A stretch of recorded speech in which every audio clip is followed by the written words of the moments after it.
और जब केवल ज्ञान की प्राप्ति नहीं होती तो हम बाहुबली की जयकारा कैसे लगा रहे होते, हम मंदिरों में अर्घ कैसे चढ़ा रहे होते।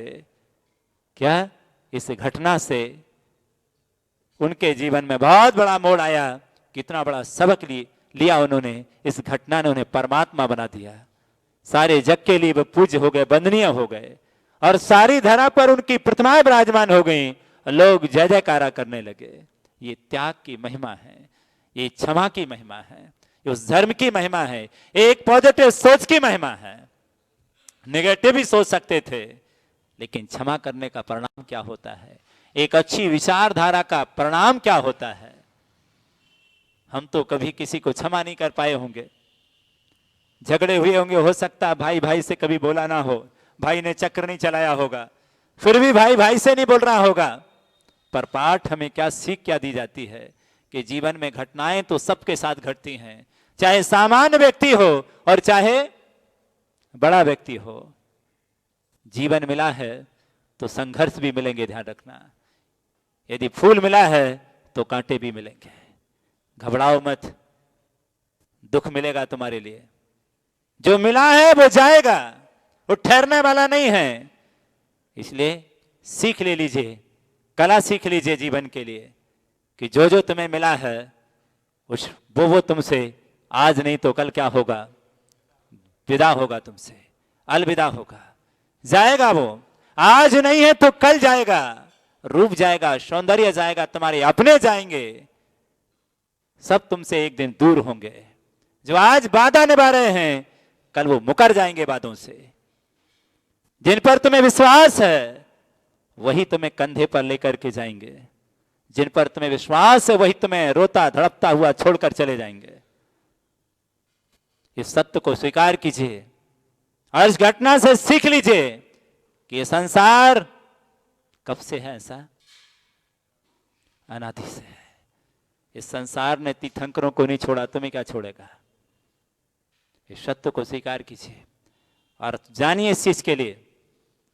और यह भी एक कला है, जब यह घटना सामने घटे तो सावधान, क्योंकि वो होने वाला है, उसको ठुकराया नहीं जा सकता है।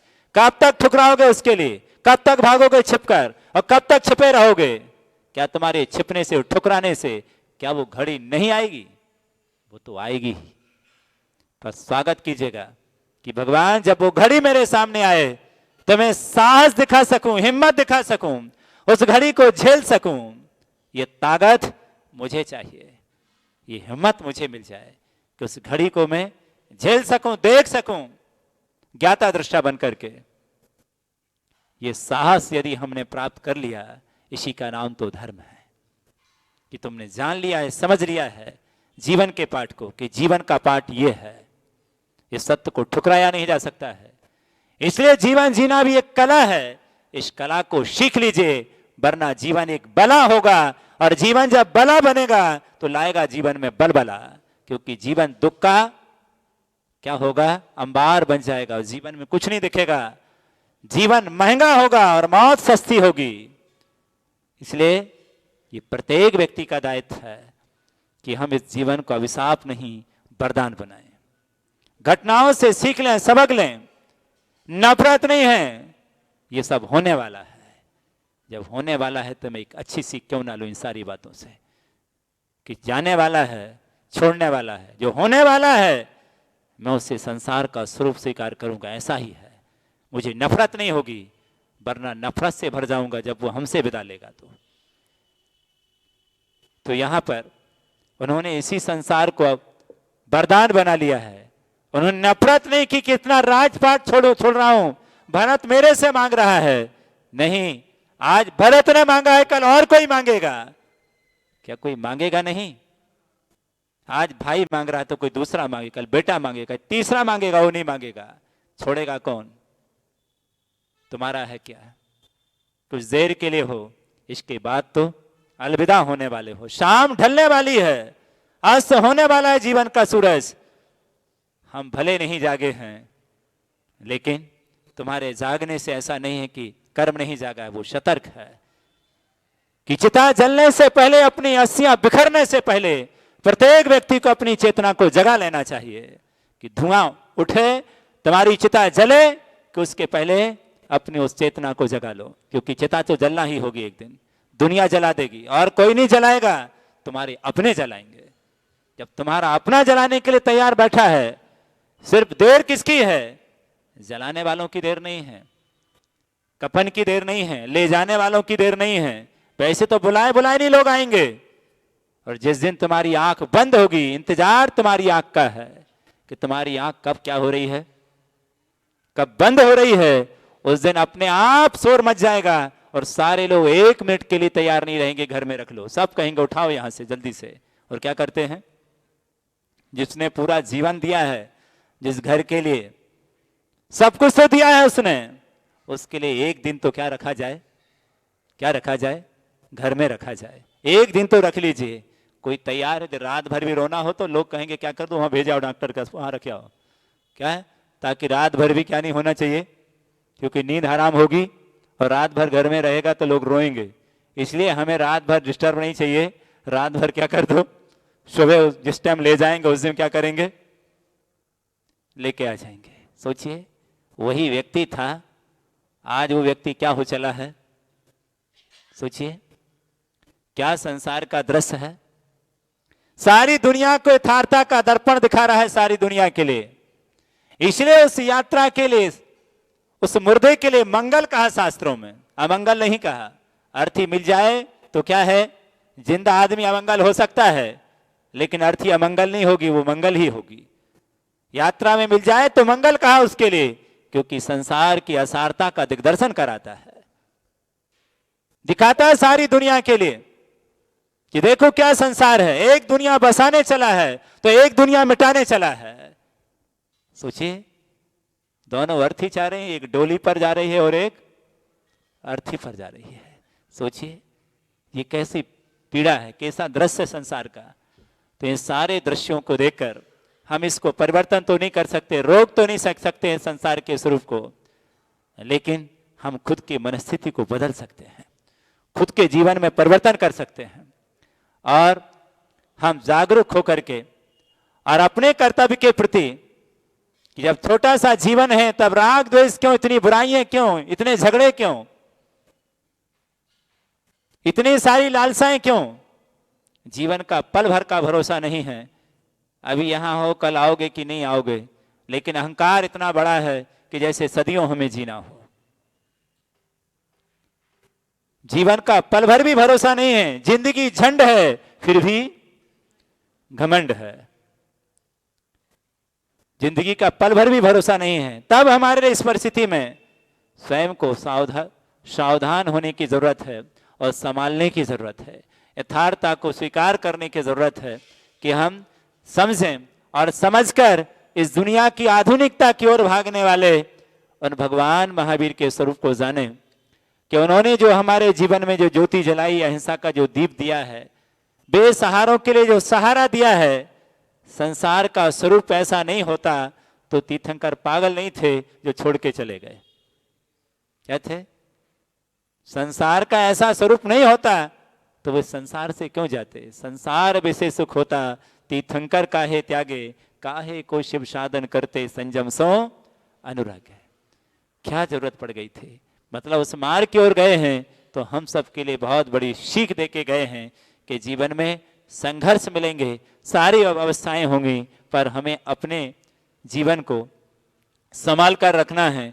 प्रत्येक परिस्थिति को स्वीकार कीजिए और सहनशील बनिए, क्योंकि जो ठोकर खाता है वही ठाकुर बनता है। आचार्य भगवंत कहते थे क्या बनिए, वो आज नहीं है तो क्या हुआ, पर वो हमेशा कहा करते थे कि सहनशील बनिए, परिस्थितियों से भिड़िए। और वो अक्सर जहां विषम वातावरण हो वहीं रहते थे। यदि गर्मी पड़ गई है तो गर्मी में वो कुंडलपुर में रहेंगे, क्या अमरकंटक में रहे, यहां रहें। गर्मी जहां पड़ेगी, सर्दी पड़ेगी तो अमरकंटक चले जाएंगे। जीवन को क्या करिए, जीवन में जितनी आपको खुशियां मिलेंगी, जितनी अनुकूलता मिलेगी, उतने आप क्या होते चले जाएंगे, कमजोर होते चले जाएंगे। इसलिए जो भी परिस्थितियां जीवन में आएंगी वो तुम्हारे लिए मजबूत करती है, तुम्हें हिम्मत देती हैं, ताकत देती हैं। इसलिए अनुकूलताओं से दूर रहिए, प्रतिकूलताओं का स्वागत कीजिए, मजबूत बनोगे।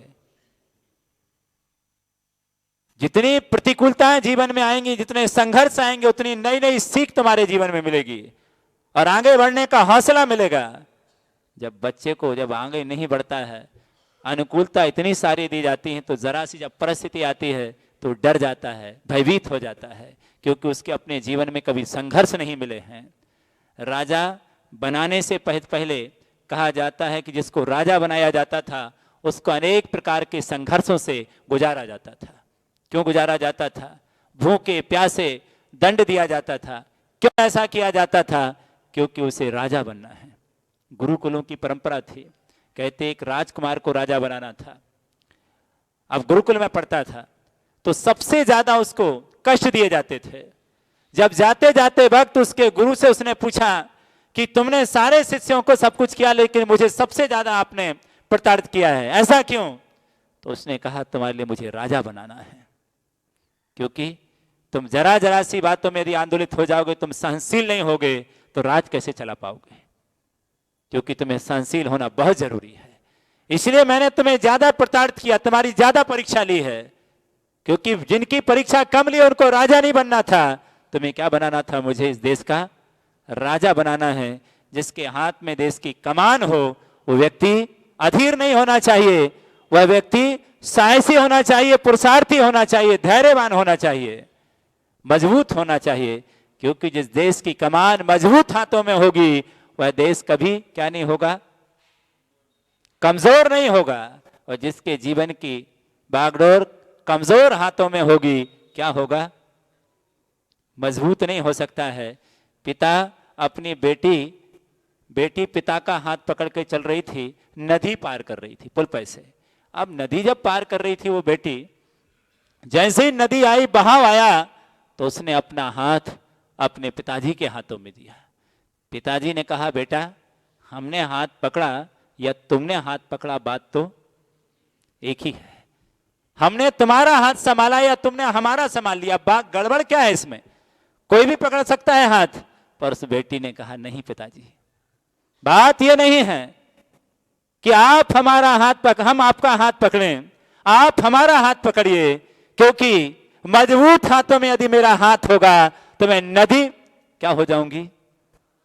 नदी पार हो जाऊंगी। यदि मेरा हाथ मजबूत हाथों में नहीं होगा तो मैं डर जाऊंगी, और डरने के कारण इस नदी के प्रवाह में बह सकती हूं। मुझे पूर्ण विश्वास है कि जिसके हाथों में मेरा हाथ है वो मुझे डुबाएगा नहीं, मुझे उभार देगा, इस नैया से पार कर देगा, क्योंकि मेरा हाथ किसी मजबूत हाथों में है। यदि तुम्हारा हाथ किसी मजबूत के हाथ में होगा तो नियम से तुम क्या हो जाओगे? तर जाओगे। तुम्हारी नैया कोई डुबा नहीं सकता। और कमजोर हाथों में जीवन की बागडोर सौंप दी है, तब कुछ नहीं कह सकते हैं, क्योंकि अनाड़ी है, कहीं भी तुम्हारी नैया क्या हो सकती है? डूब सकती है। इसलिए चाहे राष्ट्र का व्यक्ति हो, चाहे समाज का मुखिया हो, चाहे परिवार का मुखिया हो, मुखिया क्या होना चाहिए? मजबूत होना चाहिए। क्योंकि मजबूत हाथों में जब उसके जीवन की बागडोर होगी, तभी समाज का, परिवार का, राष्ट्र का विकास होगा। यदि पतंग 7वें आसमान पर पहुंच रही है तो उसकी बागडोर किसके हाथ में है? अनाड़ी के हाथ में कि खिलाड़ी के हाथ में? यदि अनाड़ी के हाथ में होगी तो 7वें आसमान पर नहीं पहुंचेगी।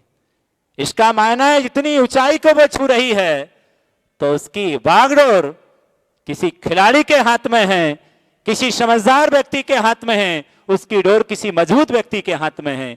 इसीलिए वो 7वें आसमान पर पहुंची है। यदि कोई अनाड़ी होता, कमजोर बुज़दिल व्यक्ति होता, तो उसका जीवन किसी नल्ली में समा गया होता। बहुत जरूरत है कि हम अपने जीवन को अच्छे व्यक्ति के हाथों में सौंपें, जो हमारे जीवन को सही दिशा बोध दे सके और हम सबको, समाज को आगे ले जा सके। ठोकर खाओगे तो क्या बनोगे? ठाकुर बनोगे। इसलिए ठोकर खाना बहुत क्या है? जरूरी है। ठोकर पढ़ना चाहिए। ठोकर नहीं मिलेगी तो कुछ नहीं सीखोगे। सबक जब ही सीखोगे जब क्या मिलेगी? ठोकर मिलेगी। इसलिए ठोकर मिलना जीवन के लिए बहुत जरूरी है। जो बुद्धि बादाम खाने से नहीं आती है वो ठोकर खाने से आ जाती है। एक ठोकर लगेगी अकल में आ जाएगी, क्योंकि अभी ठोकर नहीं है, अभी आप कमाई की बाप कमाई। क्या है? बाप कमाई का मायना अलग होगा और आप कमाई का मायना अलग होगा। जब बेटा खुद कमाता है, जब पसीना निकलता है, तब समझता है पैसे का मूल्य क्या होता है, कीमत क्या है। क्योंकि अब ठोकर खा के आई है वो, ठोकर खा के पैसा नहीं आया होता तो कीमत क्या थी उसकी? क्या कोई कीमत नहीं थी। क्योंकि संघर्षों के बाद जो सफलता मिलती है उसका मायना होता है। क्या होता है? उसका क्या होगा जीवन में? मायना होगा। मंदिर आए हो तुम 10 किलोमीटर से आते और यहां तुम्हें 500 रुपया लगता ना तुम्हारे लिए कि पूजा करने कितना लगेगा तुम्हें? कितने लगेंगे? 500 रुपया लगेंगे। तो पूजा कैसे करते आप? क्या करते? फिर कहते हम 1 घंटा और करेंगे एक्स्ट्रा, हम जल्दी नहीं भगेंगे, क्योंकि हमने क्या दिया है, इतने परेशान हुए, लाइन लगना पड़ा है, क्या पैसे लग गए हैं, तब आप 1 घंटा एक्स्ट्रा क्या करेंगे? पूजा करेंगे। क्योंकि संघर्ष आप करके आए हैं, पैसा भी लग गया है आपका, क्या है? तो आप क्या रहेंगे? सावधान। फ्री फोकट में कोई चीज मिली, उसका क्या है? उसकी कीमत नहीं होगी। संघर्षों के बाद यदि गुरु मिलते, सालों के बाद महाराज मिलते, कई पापड़ बेलना पड़ते, तब महाराज मिलते, तो महाराज की भी क्या होती? कीमत होती। भगवान की भी कीमत होती। कोई चीज सरलता में जी में मिलती है, हम उसकी कीमत नहीं समझते हैं, हम उसी की कीमत समझते हैं जो मेहनत से मिलती है। इसलिए मेहनत से प्राप्त करिए। भगवान तो यद्यपि बहुत मेहनत से मिले हैं, गुरु भी बहुत मेहनत से मिले हैं, हम उस मेहनत को नहीं समझते हैं, पर हम सब बहुत कड़ी मेहनत करें और अपने जीवन को अच्छा बनाने की कोशिश करेंगे तो बहुत बेहतर जीवन बनेगा। बेहतर जीवन बनाने के लिए बेहतर विचारों की तो आवश्यकता होती है। हम सब अमर बनाएं इन मंदिरों से, ऐसी पॉजिटिव ऊर्जा अपने परिवारों तक, समाज तक भेजें, जिससे लोगों को ये लगे कि नहीं, भगवान महावीर आज भी इस धरती पर क्या हैं? जीवंत हैं। और भगवान महावीर को जिंदा कोई कर सकता है तो कौन कर सकता है? उम्मीद किससे है? जैनों से उम्मीद है।